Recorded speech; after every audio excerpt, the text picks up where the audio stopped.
Salam jumpa lagi saudaraku setanah air, kita kembali lagi bersama-sama dalam berbagi ilmu. Mari kita simak apa yang disampaikan oleh Santo Saba.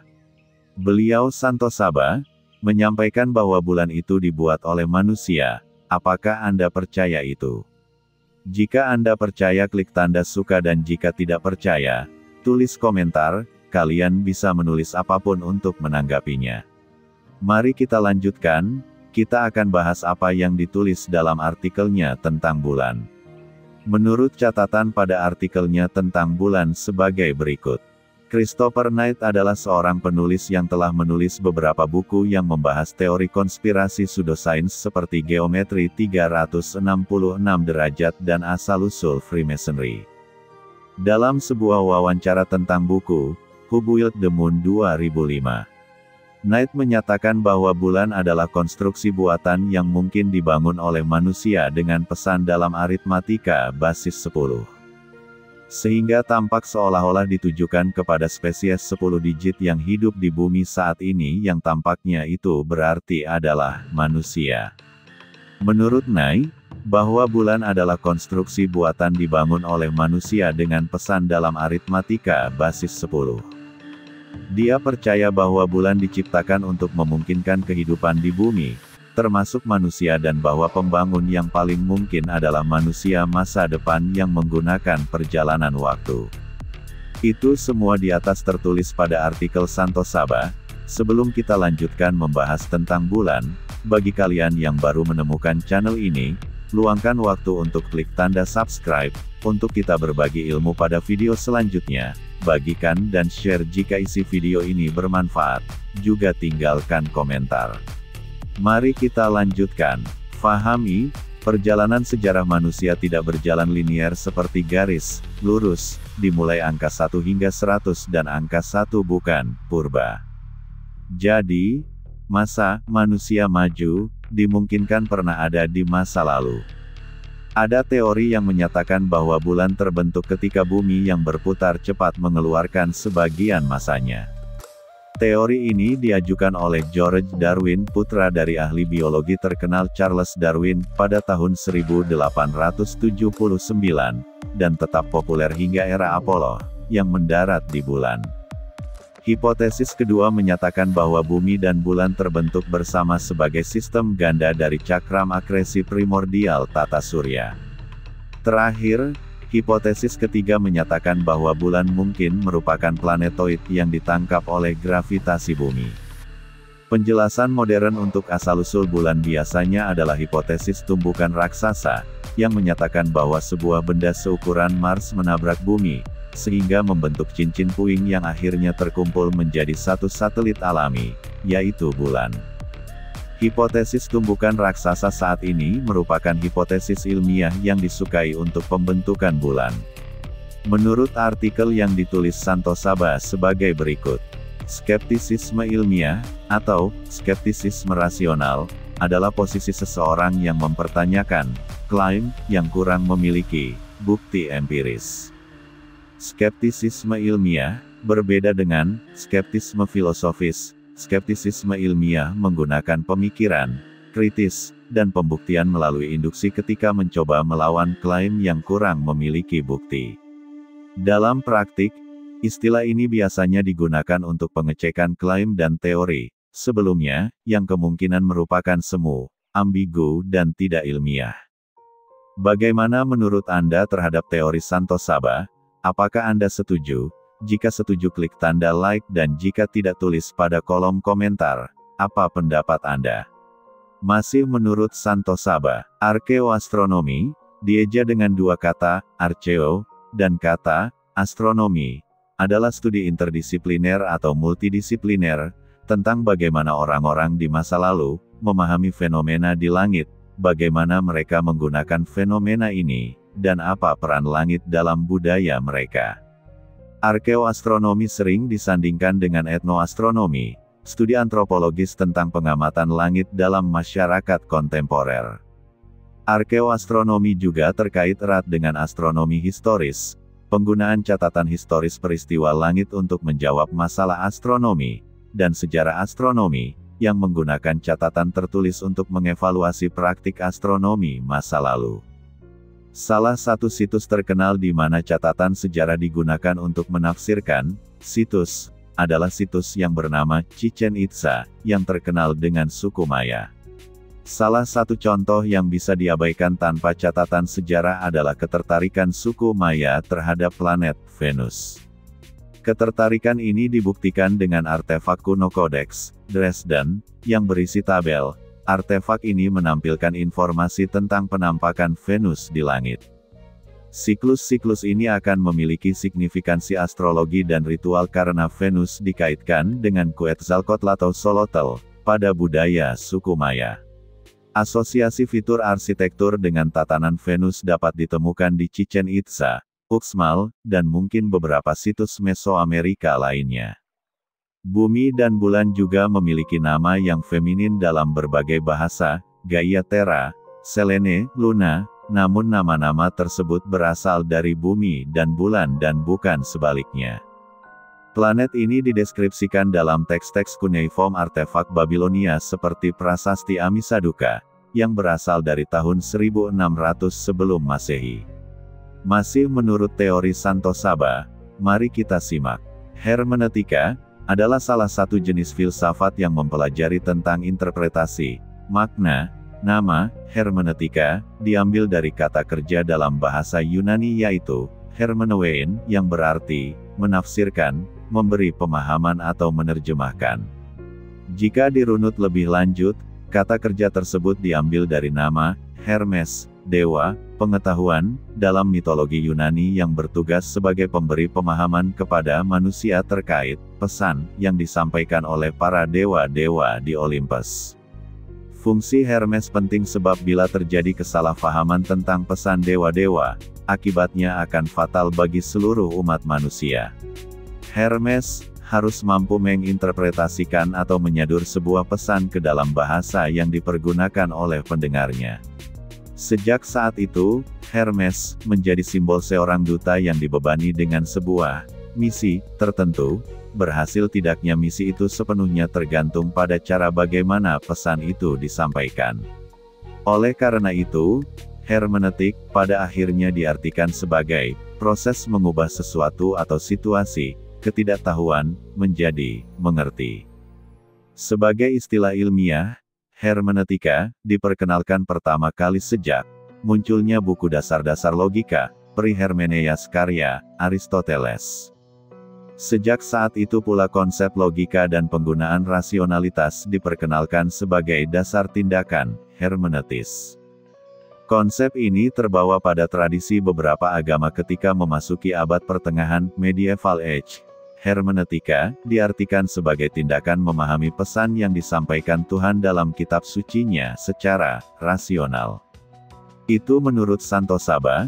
Bagaimana menurut Anda? Jika teori Santo Saba berlawanan dengan publik, bagikan video ini ke teman atau siapapun, sebarkan pemikiran di video ini, biarkan mereka menyangkal atau membantahnya. Kita lanjutkan, masih menurut Santo Saba. Dalam tradisi Kristen sejak abad 3 Masehi, gereja yang kental dengan tradisi peripatetik, menggunakan konsep tawaran Aristoteles ini untuk menginterpretasikan Alkitab.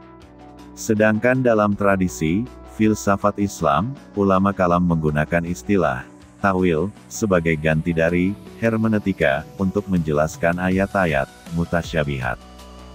Jadi pesan Tuhan harus disampaikan secara benar, juga rasional, memahami pesan yang disampaikan Tuhan dalam kitab sucinya secara rasional dan objektif. Kitab Kejadian membahas kisah para leluhur orang-orang Ibrani. Para sarjana Alkitab memperkirakan penulisan kitab Kejadian mulai dari tahun 1400 sebelum Masehi hingga abad ke-5 atau ke-6 sebelum Masehi. Kata Genesis berarti awal atau asal-usul, dan itulah inti dari kitab pertama Alkitab, Kitab Kejadian 11 bab pertama. Kitab Kejadian menceritakan kisah tentang penciptaan alam semesta, termasuk bumi, bulan, matahari, bintang, dan manusia. Santosaba dalam artikelnya menulis bahwa, dalam kitab-kitab ajaran asli Nusantara penyebutan benda-benda angkasa di jagat raya antara lain. Matahari, disebut Redite atau Raditya. Bulan, disebut Soma. Merkurius, disebut dengan Buddha. Jupiter, disebut Brahaspati atau Wraspati. Venus, disebut dengan Sukra. Saturnus, disebut dengan Saniscara. Mars, disebut Manggala atau Anggara. Bintang Kejora, planet Venus disebutkan dalam surat Al-An'am ayat 76, di mana Venus disebut sebagai bintang senja yang muncul pada masa pencarian Tuhan Nabi Ibrahim dan digunakan sebagai objek pemujaan. Fahami ini menurut Telaah Santosaba. Kita simak lagi selanjutnya apa pendapatnya. Ia menulis yang berdasar pada eskatologi Islam. Dalam eskatologi Islam, kata halaka diartikan sebagai membuat sesuatu dari yang belum pernah ada sebelumnya atau menciptakan sesuatu sejak semula atau menjadi sebab awal maujudnya sesuatu. Sedangkan ja'ala menjadikan artinya membuat sesuatu dari yang sudah ada sebelumnya. Jadi sama-sama perbuatan mencipta menjadikan, tetapi perbuatan halaka menciptakan lebih dahulu daripada perbuatan ja'ala menjadikan. Kata halaka semata-mata Allah saja yang berperan menciptakannya, tanpa ada campur tangan makhluk lain. Kata ja'ala ada campur tangan makhluk lain di dalamnya. Apakah benar Telaah Santosaba di atas? Sekali lagi, jika Anda setuju klik tanda suka, dan jika tidak setuju tulis komentar bagaimana menurut Anda yang benar. Kita lanjutkan apa yang ditulis Santosaba. Kata ja'ala disebutkan lebih dari 200 kali dalam Al-Quran, beserta kata ganti dan turunannya, seperti kata ja'ala yang disebutkan sebanyak 78 kali, kata ja'ala lakum disebutkan sebanyak 9 kali, kata ja'alna disebutkan sebanyak 113 kali dan sisanya dalam bentuk present tense, kata kerja perintah, kata kerja pasif, dan kata yang menunjukkan pelaku. Kajian kata ja'ala ditinjau dari aspek tata bahasa. Dalam bahasa Arab kata kerja dibedakan bentuk lampau, bentuk sedang atau akan terjadi dan bentuk perintah. Jadi kata kerja ini bentuk dan formatnya tergantung dari waktu kejadiannya. Selain itu dalam bahasa Arab kata kerja ini bentuk dan formatnya tergantung juga pada pelakunya. Kita simak, menurut eskatologi Islam versi Santosaba. Kata ja'ala merupakan bentuk kata kerja. Kata kerja bentuk lampau, kata ja'ala merupakan bentuk kata kerja yang menerangkan pekerjaan yang telah terjadi atau telah dilakukan pada masa lampau dan sekarang sudah tidak dilakukan lagi. Kata kerja aktif, kata ja'ala ini tergolong kata kerja aktif, artinya subjeknya melakukan pekerjaan. Subjek pelaku, kata kerja ja'ala ini subjeknya adalah orang ketiga tunggal, dia. Surat Nuh ayat 16. Artinya, dan Allah menciptakan padanya bulan sebagai cahaya dan menjadikan matahari sebagai pelita. Surah Al-An'am 1. Segala puji bagi Allah yang telah menciptakan langit dan bumi dan menjadikan gelap dan terang, namun orang-orang yang kafir mempersekutukan sesuatu dengan Tuhan mereka. Dari ayat-ayat tersebut, kata ja'ala dapat dilihat bahwa membuat sesuatu dari yang sudah ada sebelumnya. Jadi sama-sama perbuatan mencipta menjadikan, tetapi perbuatan halaka menciptakan lebih dahulu daripada perbuatan ja'ala menjadikan. Perbedaan lainnya antara dua kata tersebut adalah kata holako biasa digunakan pelakunya hanya untuk Allah. Sedangkan kata ja'ala bisa digunakan pelakunya untuk selain Allah. Jadi, setiap kata halaka, maka di sana semata-mata Allah saja yang berperan menciptakannya, tanpa ada campur tangan makhluk lain. Sementara bila kata ja'ala, maka ada campur tangan makhluk lain di dalamnya. Apakah ini manusia? Telaah di atas oleh Santosaba adalah pertanyaan yang harus kita pecahkan. Bagaimana menurut Anda? Tulis di kolom komentar dan bagikan ke teman-teman. Biarkan mereka menanggapinya, dan komentar kamu dapat dibaca oleh mereka. Menurut Said Agil Siraj, kata holako bermakna membuat melalui proses yang tidak dapat diganggu-gugat. Holako adalah kata kerja yang tidak berkaitan dengan proses manusiawi, tapi adalah murni hak prerogatif Allah sebagai Yang Maha Pencipta. Kata Ja, Allah yang pada prosesnya menyertakan pekerjaan-pekerjaan kemanusiaan, di mana manusia ikut berperan. Jadi jika sebuah ayat menggunakan kata Ja'ala, maka berarti manusia turut terlibat dalam prosesnya. Jadi, kesimpulannya, makna kata Ja'ala dan Holako, yaitu kata-kata Holako adalah menciptakan sesuatu dari yang tidak ada, sedangkan Ja'ala adalah membuat sesuatu dari yang sudah ada. Menurut Said Agil Siraj, kata Holako ditujukan pada perbuatan Allah, sedangkan Ja'ala bisa juga manusia sebagai pelakunya, dan kata Holako adalah kata kerja yang tidak ada campur tangan manusia di dalamnya, sedangkan Ja'ala ada keterlibatan manusia dalam prosesnya. Apakah pendapat Santosaba bertentangan dengan pendapat Said Agil Siraj? Kalian tulis di kolom komentar, dan jika Anda tertarik dengan semua kajian dan telaah Santosaba, kalian bisa dapatkan e-booknya. Klik link tautan yang disematkan di deskripsi dan kolom komentar. Kita lanjutkan apa yang ditulis Santosaba. Knight menyatakan bahwa bulan adalah konstruksi buatan yang mungkin dibangun oleh manusia dengan pesan dalam aritmatika basis 10. Sehingga tampak seolah-olah ditujukan kepada spesies 10 digit yang hidup di bumi saat ini, yang tampaknya berarti itu, manusia. Saat ini sudah banyak ditemukan teknologi masa lalu di atas teknologi saat ini. Benarkah itu? Jika kita perhatikan relief di Borobudur yang banyak dibahas oleh Santosaba, di situ tergambar benda-benda angkasa baik bulan, matahari atau benda angkasa lainnya. Bahkan Santosaba berpendapat, Borobudur itu adalah gambaran yang menyimpan jejak maju leluhur bangsa Nusantara. Santosaba menulis bahwa, sekitar 5.000 tahun yang lalu fenotip langka pada manusia memungkinkan beberapa kapasitas untuk kesadaran tinggi pertama kali mengalami seleksi positif pernah terjadi, dan itu terjadi pada peradaban maju Nusantara terdahulu. Di antaranya kisah Nini Ante penunggu bulan dan Putri Endahwarni pewaris sah kerajaan Pakuan adalah fakta sejarah nyata leluhur Nusantara.